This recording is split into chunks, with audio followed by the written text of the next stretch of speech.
Pavinato, e a sociedade? Para onde vai nesse mundo nosso? Para onde vamos como formato de sociedade ocidental?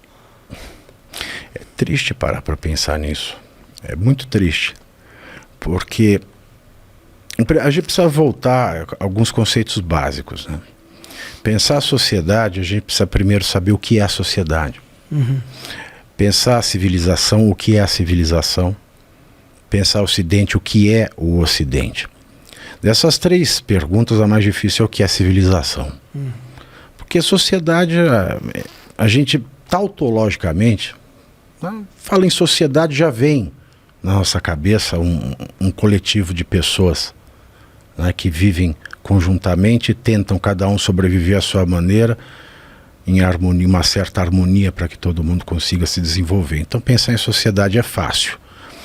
Pensar em ocidental também, porque a gente divide, né, um universo em dois, um para lá, outro para cá. Agora a civilização é um problema. Uma vez, faz 2 anos, 2022, eu me fiz essa pergunta. Eu estava vendo um seriado antigo da BBC, do Kenneth Clark, chama Civilization. E ele se faz essa pergunta logo no primeiro capítulo. Ele perguntou o que é a civilização. E ele dá a resposta, né? O Kenneth Clark, que é professor lá foi professor de Harvard, ele falava: sinceramente eu não sei. O que é a civilização? Sinceramente eu não sei. Mas eu sei reconhecer quando eu a vejo.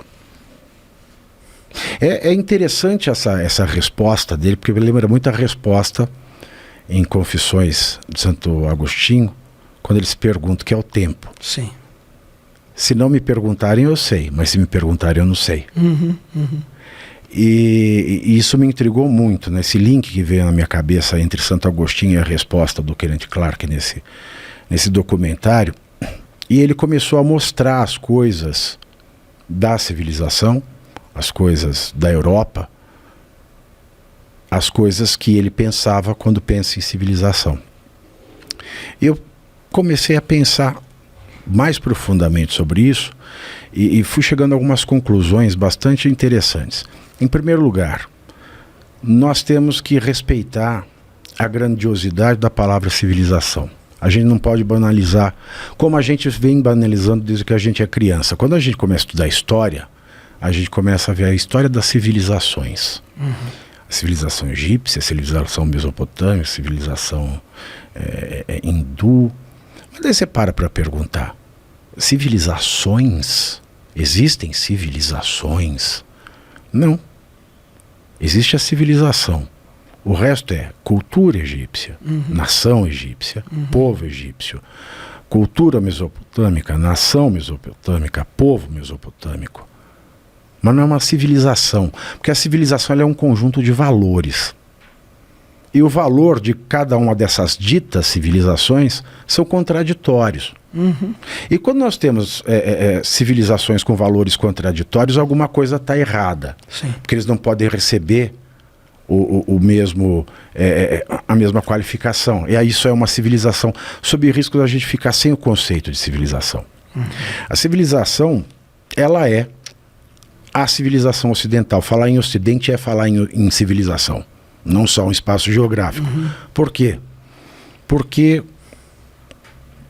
Paulo, o apóstolo, teve muito sucesso. Teve muito sucesso.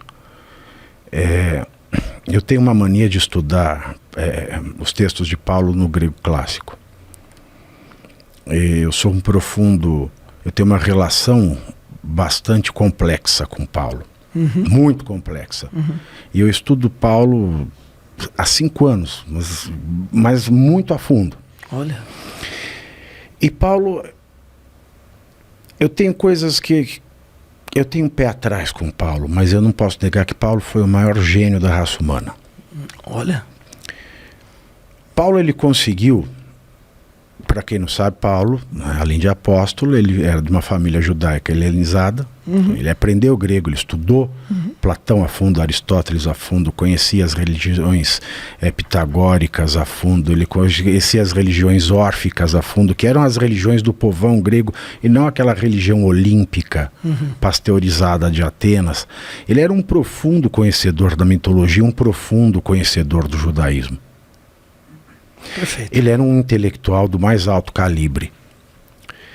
E quando ele começa a fundar as comunidades cristãs, e os textos que fundam o Novo Testamento são as cartas de Paulo, as datações mais antigas dos textos bíblicos que nós temos são as cartas de Paulo, e os textos mais antigos dos evangelhos, eles começam a aparecer pela datação do que a gente dispõe hoje, 30 anos depois da última carta de Paulo. Você começa a perceber que Paulo, ele aplicou a filosofia grega numa tradição religiosa. Porque a nossa história do pensamento, pode me interromper se eu estiver falando muito. Tá perfeito. A história do pensamento, a gente sempre pensa, a gente sempre pensou, viver do ser humano é pensar, é se perguntar, é se questionar. O que é isso? Por que é isso? Sim. Até a filosofia, que surge no século VI a.C., a religião sempre respondeu tudo. As religiões de cada povo davam a resposta do que é uma coisa e por que é uma coisa.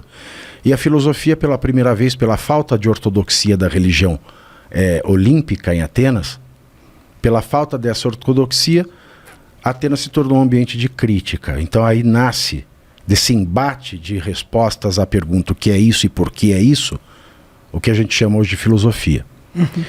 E o que Paulo leu dali para trás da existência dele? Em primeiro lugar, cada religião responde o que é uma coisa e por que é uma coisa. De acordo com a sua visão, a sua cultura. A crítica de o que é uma coisa e por que é uma coisa vem com a filosofia. Porque ela não depende da religião. Aliás, ela concorre com a religião nessa resposta.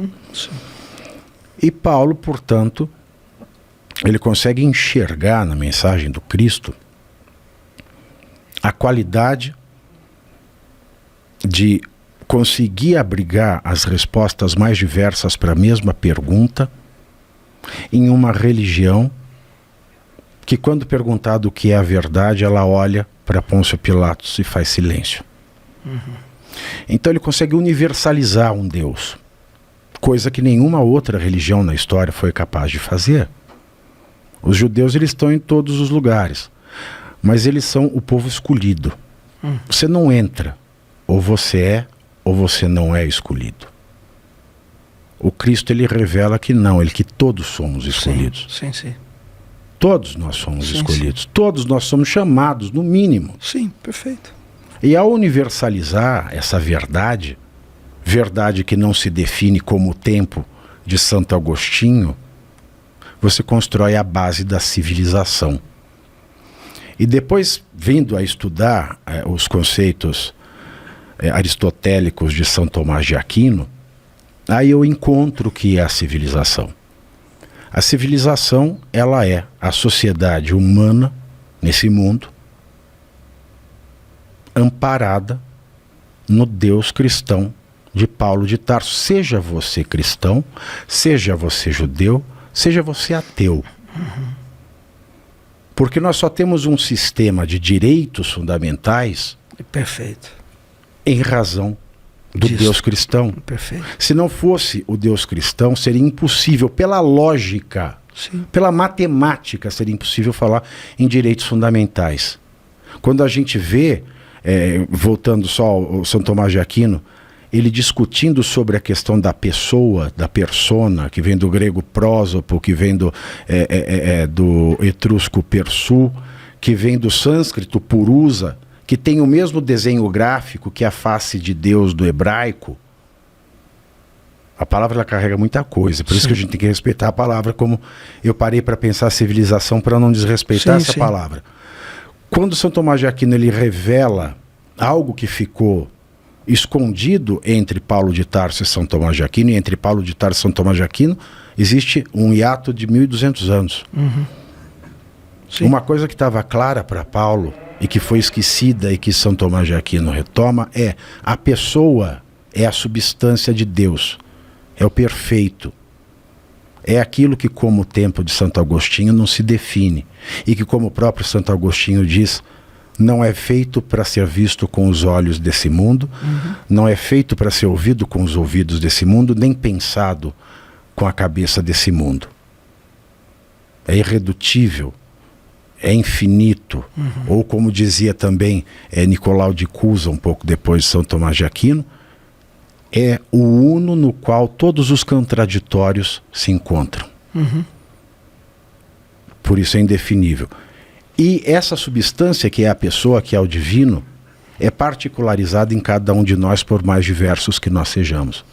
É por isso que nós somos iguais existencialmente. Então a civilização é essa forma de vida, de relação do ser humano, baseada no Deus cristão, que nos dá a igualdade existencial, e porque somos feitos à sua imagem, como todo o resto do universo, temos uma vantagem, que é sermos feitos à sua semelhança. Se tudo é igual a Deus, porque Deus não se descreve, não se pinta, não se retrata, não se reduz, a semelhança de Deus, e isso vem de Filon de Alexandria, é a liberdade de criar. Então todos nós somos igualmente livres e livremente iguais. Essa é a civilização. E quando nós nos esquecemos desse fundamento, desse chão, porque se Deus não está acima para o ateu, deve saber ele que Deus está embaixo, como o solo. E sem ele está num abismo. Sim. A civilização é isso. A civilização é o Deus cristão, até para quem não acredita nele. Perfeito.